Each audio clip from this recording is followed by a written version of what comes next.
এবার ইরান যুদ্ধের ৬৩তম দিন।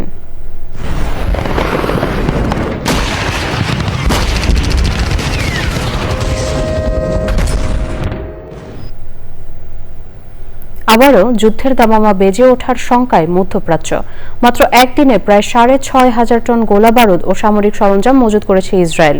ইরানকে আর হুমকি হয়ে উঠতে দেওয়া হবে না, এমন হুমকি দিয়েছে দেশটি। ইরানের সঙ্গে কূটনৈতিক অচলাবস্থা নিরসনে স্বল্পমেয়াদী হামলার পরিকল্পনার কথা জানিয়েছে যুক্তরাষ্ট্রের সেন্ট্রাল কমান্ড সেন্টকম। তবে ইরানের সর্বোচ্চ নেতা আয়াতুল্লাহ মোস্তফা খামেনি বলেছেন, যে কোনো মূল্যে পারমাণবিক ও ক্ষেপণাস্ত্র সক্ষমতা রক্ষা করবে তেহরান। দক্ষিণ লেবাননে নতুন করে ইসরায়েলি হামলায় কমপক্ষে ২৮ জন নিহত হয়েছে। রিয়াজ ইসলামের রিপোর্টে বিস্তারিত। যুদ্ধের মাঠে লড়াই নেই, কূটনৈতিক অগ্রগতিও নেই, কার্যত বন্ধ হরমুজ প্রণালী। এমনই এক বাস্তবতায় ইরানের স্বল্পমেয়াদী কিন্তু শক্তিশালী একগুচ্ছ হামলার পরিকল্পনা তৈরি করেছে যুক্তরাষ্ট্রের সেন্ট্রাল কমান্ড সেন্টকম। 200-র বেশি সার্ভিস ও ফিচারে লেনদেনের সব বিকাশ অ্যাপে সম্ভব।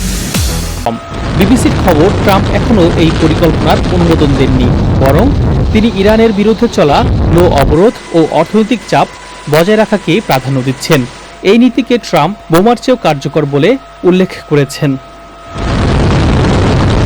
যুদ্ধে যুক্তরাষ্ট্রের লজ্জাজনক ব্যর্থতা হয়েছে দাবি করে হরমুজ প্রণালীতে নতুন অধ্যায়ের সূচনা হয়েছে বলে বিবৃতি দিয়েছেন ইরানের সর্বোচ্চ নেতা আয়াতুল্লাহ মোস্তফা খামেনি।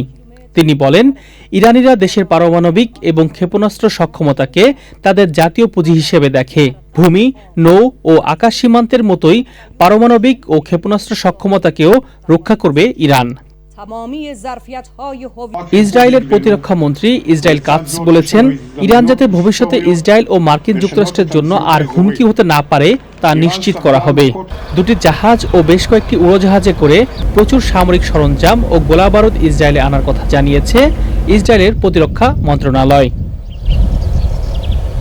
লেবাননের ১০ কিলোমিটার ভিতরে ইসরায়েলি বাহিনী ঢুকে পড়েছে বলে জানিয়েছে ইসরায়েলি সামরিক বাহিনী।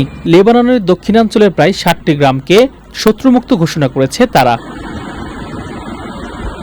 লেবাননের দক্ষিণাঞ্চলের কান্তরা গ্রামে হিজবুল্লাহর বিস্ফোরকপূর্ণ ড্রোন হামলায় ইসরায়েলি সেনা নিহত হয়েছে। রিয়াজ ইসলাম, চ্যানেল আই।